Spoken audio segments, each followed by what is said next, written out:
அஸ்ஸலாமு அலைக்கும் வரஹ்மத்துல்லாஹி வபரகாத்துஹு. அன்பான அனைத்து உறவுகளுக்கும் இனிய இரவு வணக்கம். குவைத் சுகாதார அமைச்சகத்தின் மிக முக்கிய அறிவுறுத்தல். எதிர்வரும் 2027 1 ஜனவரியிலிருந்து புதிய சட்டம். அதே போல ராபியா பகுதிகளில் நடந்த ஒரு திடுக்கிடும் சம்பவம், ஒரு குவைத்தி குடிமகன் செய்த செயல். தன்னுடைய மனைவி மற்றும் மகளை தன்னிடமிருந்த ஷாட்கன் துப்பாக்கியால் சுட்டுக் கொன்று போலீஸில் சரணடைந்த சம்பவம். இது ராபியா பகுதிகளில் நடந்திருக்குது. குவைட்டி ஃபாதர் 1969 ஆண்டு பிறந்த தன்னுடைய மனைவியையும், அவர் 1969 ஆண்டு பிறந்திருக்கிறார் அந்த நபர். மனைவி 1977, மகள் 2006 ஆண்டு பிறந்திருக்கிறாங்க. 2005 பிறந்த மகன் ஒருத்தனும் வீட்டில் இருந்திருக்கிறாரு. மகனை விட்டுட்டு தன்னுடைய மனைவியையும் தன்னுடைய மகளையும் சுட்டு கொண்டு போலீஸ் ஸ்டேஷனில் போய் அவரே சரணடைந்திருக்கிறார் அப்படின்ற செய்தி வெளியாகி இருக்குது. சொல்லும்போதே அப்படியே உடல் சிலுக்குது. அதாவது அந்த அளவுக்கு மோசமான சில நேரங்களில் நபர்களையும் நாம் சந்திக்க வேண்டி வரலாம். வீடுகளில் வேலை செய்யக்கூடியவங்க, வெளியில் வேலை செய்யக்கூடியவங்க ரொம்ப கவனம். நம்பவே முடியாது யார் எந்த நேரத்தில் என்ன மாதிரி ரியாக்ட் பண்ணுவாங்க அப்படின்னு. அதே போல் சுகாதார அமைச்சருடைய மிக முக்கிய அறிவுறுத்தல், அதாவது பார்த்தீங்கன்னா 21 வயதுக்கு குறைந்தவர்களுக்கு சிகரெட் விற்கிறதோ அல்லது எலக்ட்ரானிக் சிகரெட் விற்கிறதோ, அதே மாதிரி அதை அட்வர்டைஸ்மெண்ட் பண்ணுறதோ தடை செய்யப்பட்டிருக்கிறதா தெரிவிச்சிருக்கிறாங்க. அதாவது எலக்ட்ரானிக் கண்டென்ட்கள், அட்வர்டைஸ்மெண்ட்களை பண்ணுறதும் தவிர்க்கப்பட்டிருக்குது. முக்கியமான சில ஸ்பான்சர்ஷிப் இடங்களில், இப்போ ஏதாவது ஒரு ஃபங்க்ஷனோ இல்லை வேறு ஏதாவது ஒரு ஏற்பாடுகள்லையோ இந்த எலக்ட்ரானிக் சிகரெட்டை டிஸ்பிளே பண்ணுறதோ அல்லது அதை பற்றி அட்வர்டைஸ்மெண்ட் போடுறதோ தடை செய்யப்பட்டிருக்குது. இந்த அமைச்சரவை உத்தரவு எதிர்வரும் ஜனவரி 1, 2027 ஸ்டார்ட் ஆகும் அப்படின்னு தெரிவிச்சிருக்காங்க. அதே மாதிரி நிறைய பக்காலாக்களில் பார்த்திங்கன்னா இன்றைக்கும் சில பக்காலாக்களில் சிறுவர்களுக்கு வயதை செக் பண்ணாமல் இன்றைக்கும் சீஷா, அதே மாதிரி இந்த சிகரெட் வகைகள், எலக்ட்ரானிக் சிகரெட் வகைகளாக இருக்கட்டும் அல்லது சும்மா சாதாரணமான சிகரெட் வகைகளாக இருக்கட்டும் விற்பனை செய்து கொண்டு தான் இருக்கிறாங்க சில பக்காலாக்கள். தயவு செய்து கவனம். கடையோட லைசன்ஸும் போயிடும். அதே மாதிரி சிறுவர்களுக்கு சிகரெட் விற்கிறதுக்காக கைது செய்யப்படுறதுக்கும் நிறையவே வாய்ப்பு இருக்குது. தயவு செய்து ரொம்ப கவனம்.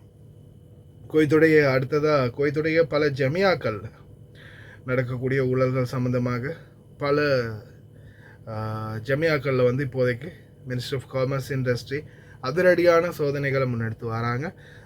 இப்போதைக்கு பார்த்திங்கன்னா யோர்மாக் கோஆப்ரேட்டிவ் சொசைட்டிலையும் நிலைமை என்ன அப்படின்றத தற்போது மீடியாக்களில் பப்ளிஷ் பண்ணிட்டு வராங்க. ரொம்ப கவனமாக இருங்க.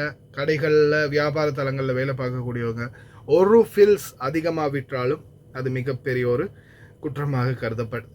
அதே மாதிரி எந்த ஒரு பிரச்சனைகள்லையும் அவங்களுடைய வீடுகளில் பாபாக்களோட, அவங்களுடைய பிள்ளைகளோடையோ, குறிப்பாக அரபியர்களோட பிரச்சனைகளுக்கு போகாதீங்க. ஏன்னா ஆரம்ப காலத்தில் குவைட்டில் எல்லா துப்பாக்கிகளையும் ஒப்படைச்சிட்டாங்க அப்படின்னு சொன்னாங்க.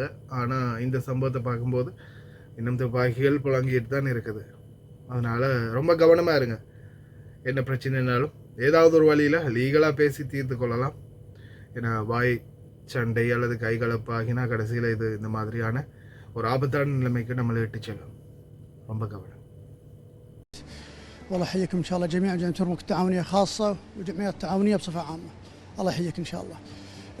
لو تحدثنا رائد الفضل كونك مدير عام جمعيه اليرموك التعاونيه، تحدث عن اليوم عن دور الجمعيات التعاونيه من خلال اكيد توفير هذه السلع وهذه نقول ما شاء الله المنتجات بانواعها. الحمد لله الجمعيات التعاونيه طبعا تعلمون رائد وتعلم كل الاخوان اللي هي دور رئيسي في توفير السلع بالدوله، والحمد لله الجمعيات التعاونيه اثبتت نجاحها سواء في ازمات او من غير ازمات الحمد لله. فالحمد لله انت يعني شوفت عينكم لو تمر او انك لو حضرت يعني اكثر من كم جمعيه راح تشوف ان بفضل الله تدفق السلع بشيء يعني ما شاء الله، يعني ما حد راح يلاحظ انه في نقص او شيء، سواء في ازمه او غير ازمه، او انه في يعني في خلافات على الجمارك او شيء. والحمد لله الجمعيات التعاونيه اثبتت الحمد لله ان هي قادره انها تستوعب الشيء هذا كله وتغطيه لخدمه طبعا المستهلكين والمشترين كافه ان شاء الله. جميل جدا.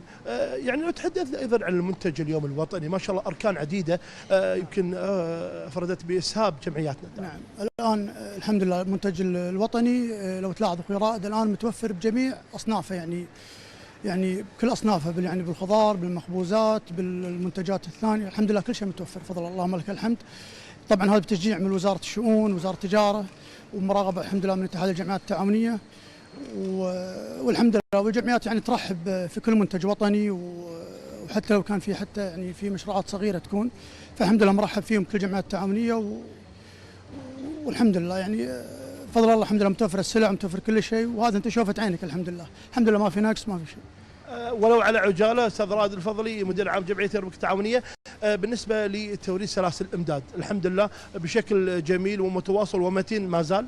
الحمد لله متوفره الامدادات الحمد لله، والمخازن الحمد لله عندنا متوفره، والمخزون الاستراتيجي بفضل الله اللهم لك الحمد يغطي، انا اقول لك يعني مو 6 شهور باذن الله، انه يغطي باذن الله سنه كامله امامنا الحمد لله. يعني هذا ترى بصفه عامه بكل الجمعيات يعني ما ينظرها المستهلك ولا المشتري، ولكن الحمد لله احنا كاداره وحنا كجمعيه او كل الجمعيات التعاونيه بصفه عامه الحمد لله متوفر، ونعلم شنو موجود عندنا، وان شاء الله اصلا باذن الله ان شاء الله حتى اي زبون لو يحضر ما راح يلاحظ ان شاء الله في نقص من السلع او اي شيء ان شاء الله.